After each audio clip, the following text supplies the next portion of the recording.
Hello, Derek. Hi. Hi, my name's Luis. I use he, him pronouns. I'm a social worker here at the clinic, and I was asked to speak with you. I'll get a little more into that, but first, you prefer the name Derek, or is there another name I should use? Derek's fine. Okay. And then, which pronouns do you use? He, him. Okay.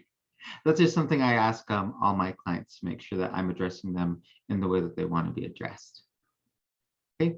And then, Derek, while we talk, I want you to know that if I say anything incorrect, I want you to tell me. Okay.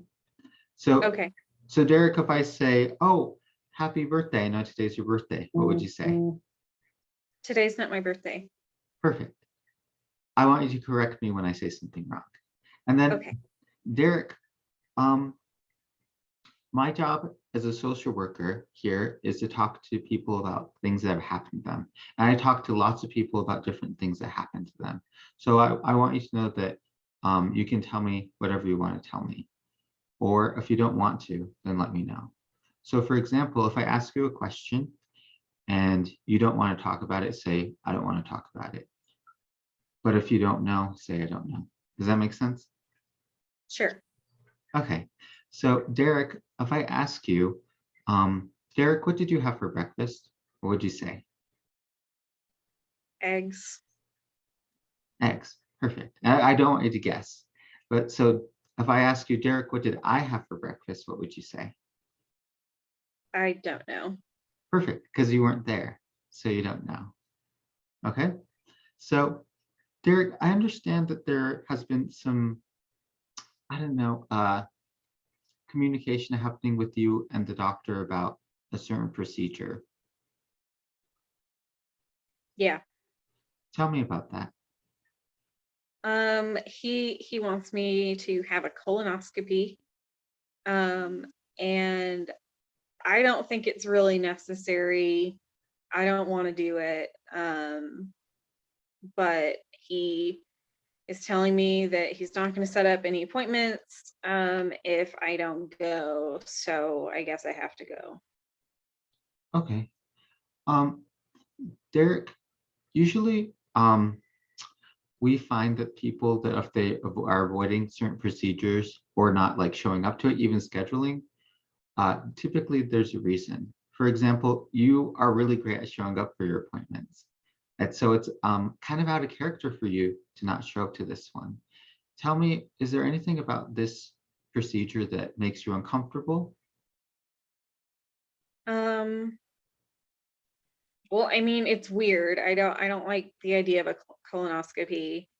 But also I don't like that I'm not fully awake during the procedure because I don't know what the doctor's going to do. Okay. What are you afraid that he might do? Or like, what are you afraid might happen? I mean, I don't know. I don't know if anyone's going to come in there and touch me or be weird. So, Okay.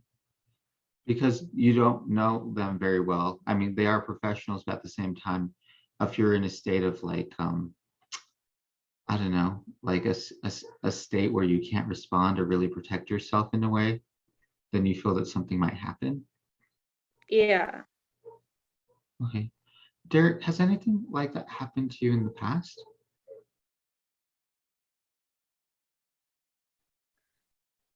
Yeah.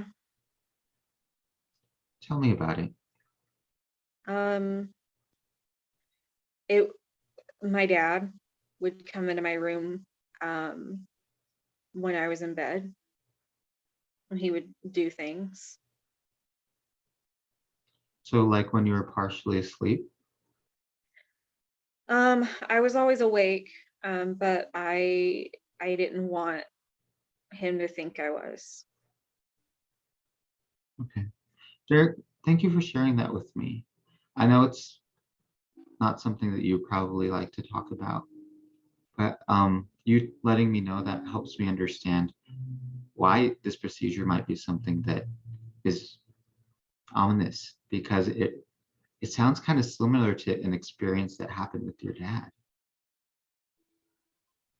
So, Derek, is there anything else that you want to tell me about what happened with your dad?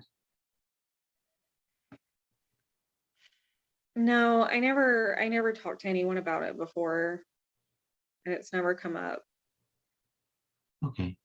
It sounds like it doesn't, and like I said, please correct me if I'm wrong, but it sounds like it doesn't really affect like your overall functionality or like the things that you do every day, but it sounds like it is getting in the way of certain things. So I encourage you to talk to someone about it, because if you have dealt with this for 60 years, then that's a lot to handle on your own. So I'm going to go ahead and talk to the doctor about trying to find another way to make this procedure more comfortable for you, because it sounds like you're willing to do it, but I think that it's important to do it in a way that doesn't trigger you. What do you think?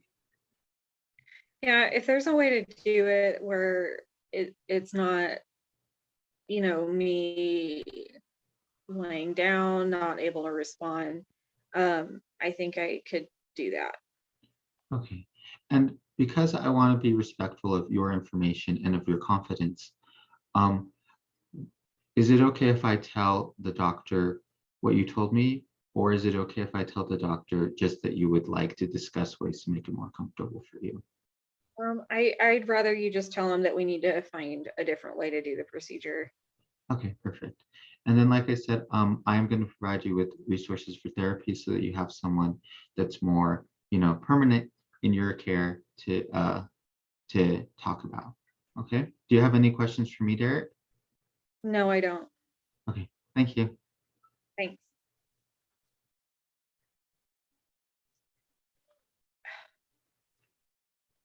Are you ready? Yes. Okay. Hi, Desiree. How are you? Um. Not good. I can't believe they made me come to this back room like I'm some sort of like crazy person. Yeah, it's a little dark back here and kind of dingy. My name's Morgan. I'm one of the social workers that works here at the office, and I just wanted to come talk to you and see if you can tell me kind of what's going on. Well, I came here for an appointment with my doctor, but I got here late, like just 15 minutes. And the thing is, I didn't honestly didn't think it'd be that big a deal because the doctors always like make me wait in the room or whatever for like 15 minutes anyways. But the front desk lady wouldn't let me talk to my doctor, even though I saw them right there. And then they treated me like I was disrupting something. So they made me come to this back room and threatened me with the security guard. That sounds really hard. It sounds like maybe you feel a little disrespected. Yeah. Yeah, okay. Um, totally understand. Um, just so that I can provide feedback to the receptionist and security guard, what could we maybe have done better? I think if the lady would have just let me talk to the doctor, like of it being late, like 15 minutes is that big a deal, like then I can't have my appointment, then I guess that's okay. But if I could at least talk to the doctor when I can see her right there. Um, Desiree, before I continue, something that I should have mentioned when I came in was that anything that you and I talk about won't be repeated. Okay, this is an A/B conversation. No one else needs to be involved. Um, this is a difficult situation, right? Because we do make appointments and we are supposed to be on time for those, and the doctors are expected to as well. They have specific windows and procedures that they have to follow.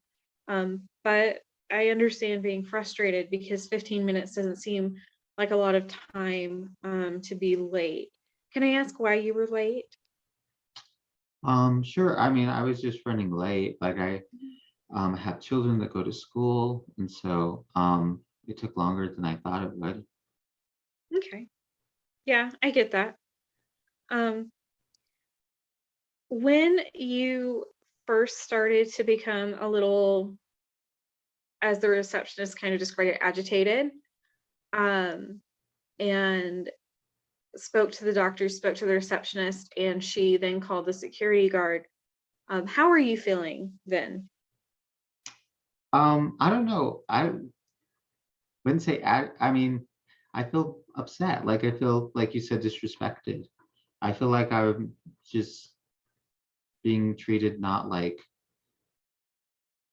someone that people believe. Yeah, I can imagine that that would be really difficult. Um, Sometimes when, and I say this because I feel this too, sometimes when we get upset and we feel unheard, we can become really reactive to other people. And I'm wondering if you would like to try learning some strategies to maybe put yourself in a better state so that you're not quite so reactive, so that you can have those conversations differently. I mean, sure, I'm willing to try whatever. I just don't feel like I'm reacting in a way that's disrespectful. But I'll do whatever like sort of thing. I do just want to be clear with you as to why the receptionist and the doctor felt disrespected.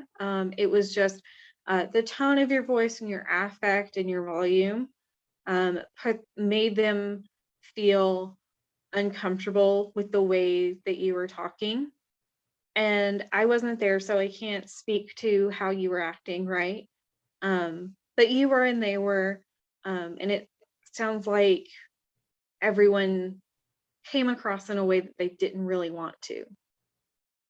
That's what it sounds like to me.